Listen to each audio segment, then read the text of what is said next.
Bonsoir à toutes et à tous. Merci d'être venus si nombreux ce soir dans l'auditorium de l'Institut national du patrimoine pour cette soirée consacrée au sens de l'objet. Merci à ICOM France, merci à vous, Madame, de ce partenariat que nous avons ensemble depuis un moment déjà et qui permet, je crois, et l'assistance nombreuse d'une certaine manière le prouve, de toucher à des sujets qui intéressent vraiment le monde des musées.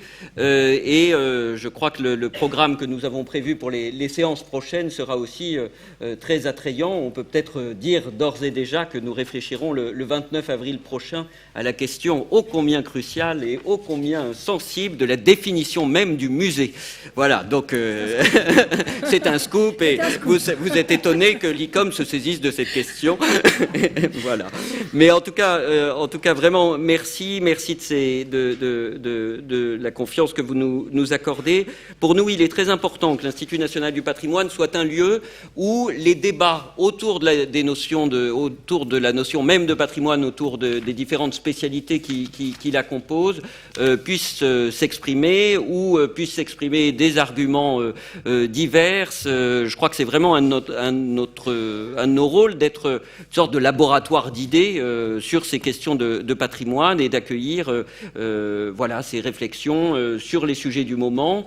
J'étais ce matin, j'accueillais dans ce même auditorium le comité français du bouclier bleu sur les notions de résilience en cas de catastrophe, qu'elle soit naturelle ou pour fait de guerre.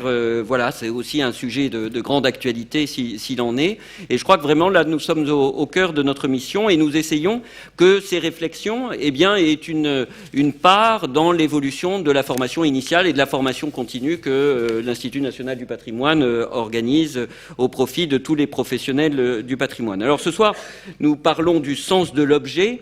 C'est un sujet qui nous intéresse, nous, à l'Institut national du patrimoine, à plus d'un titre. D'abord au titre de la formation des conservateurs, évidemment, puisque au cœur de leur mission est la protection et la transmission des collections, des objets, leur exposition avec la question de la polysémie de l'objet, de son caractère non univoque, qui sera, à mon avis, au cœur peut-être des réflexions de ce soir.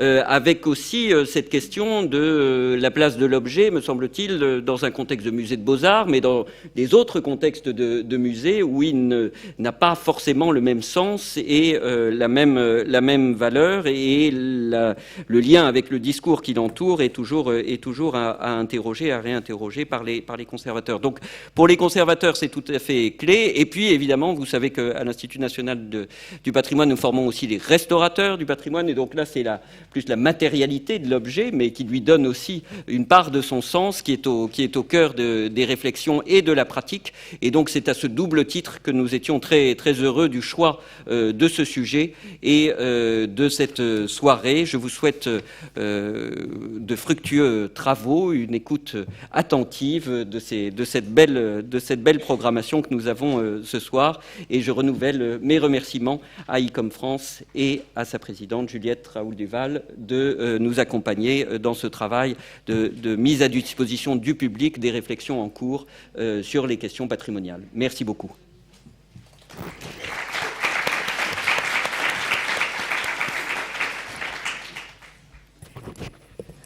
Merci Charles Personnaz de ces mots d'introduction. Bonjour à tous, bonne année.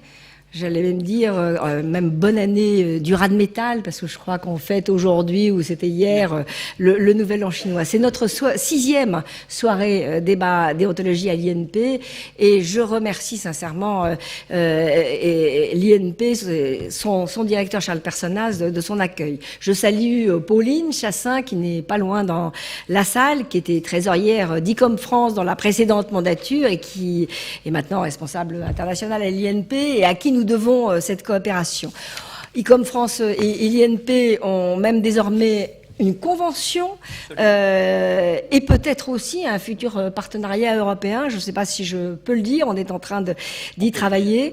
Mais déjà, nos soirées débat déontologie se poursuivent au rythme de 2 ou 3 séances chaque année, à chaque fois enregistrées, filmées, publiées. Vous y avez pris goût et nous sommes heureux de voir le nombre de professionnels qui en profitent sur place et qui ensuite vont regarder sur notre site les enregistrements que nous faisons et puis profitent de nos publications qui sortent quelques semaines ou quelques semaines après nos réunions.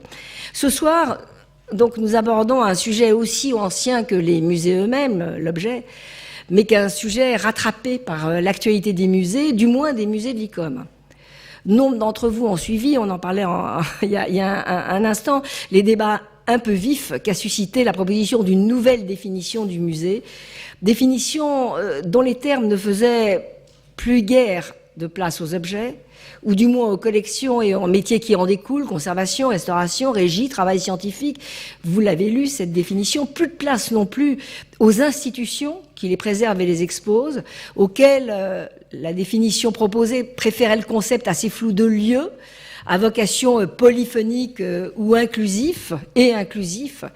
Nous n'avons rien, évidemment, contre les lieux polyphoniques et inclusifs. En vérité, nos institutions n'ont pas attendu cette injonction pour ambitionner d'inclure des publics et de se diversifier. Mais convenons que ces termes ne les caractérisent pas plus que des stades ou des centres d'animation culturelle. Cela ne définit pas les musées en propre. Donne naissance aux objets, si, ça définit les musées en propre.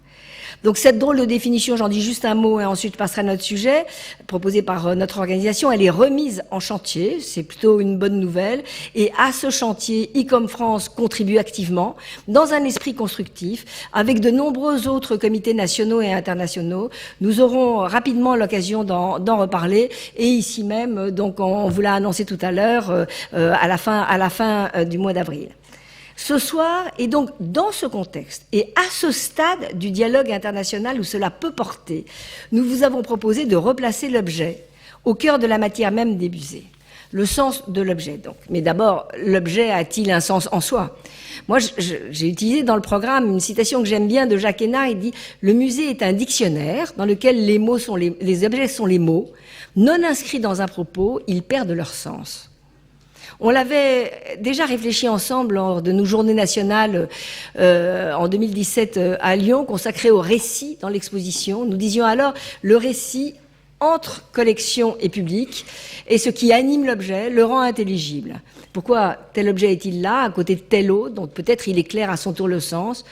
Une exposition, mais vous le savez bien, n'est pas une somme de choses juxtaposées, mais un parcours où chaque objet a sa place, conçu par des professionnels en compétences spécifiques et probablement pas polyphoniques.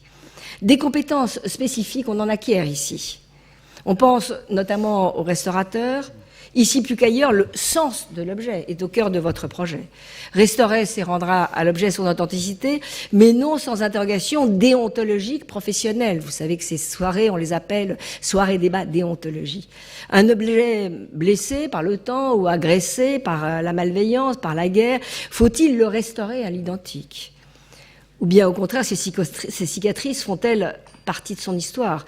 On parlera de cela encore ici. Finalement, à l'automne prochain, nous aurons un débat dans cette même salle sur le thème « Restaurer à l'identique ». Ce soir, pourront aussi se poser des questions plus nouvellement apparues dans nos métiers. Qu'est-ce qu'un objet virtuel ? Comment questionner l'apport de techniques qui augmentent, comme on dit, la réalité de l'objet, l'agrandissent, le traversent, simulent son mouvement ? Le sens de l'objet est-il durable ? Ou est-il susceptible d'être transformé selon le lieu ou le regard que l'on porte sur lui ? Sylvain Amic et Sébastien Cherhuet aborderont peut-être cette question de la construction du sens. Il y a une semaine, on était à Strasbourg et j'ai été frappée du parcours qu'ils ont installé dans l'exposition permanente du musée d'art, parcours qu'ils ont appelé « Avant le musée, point de suspension, à quoi servaient les tableaux ?»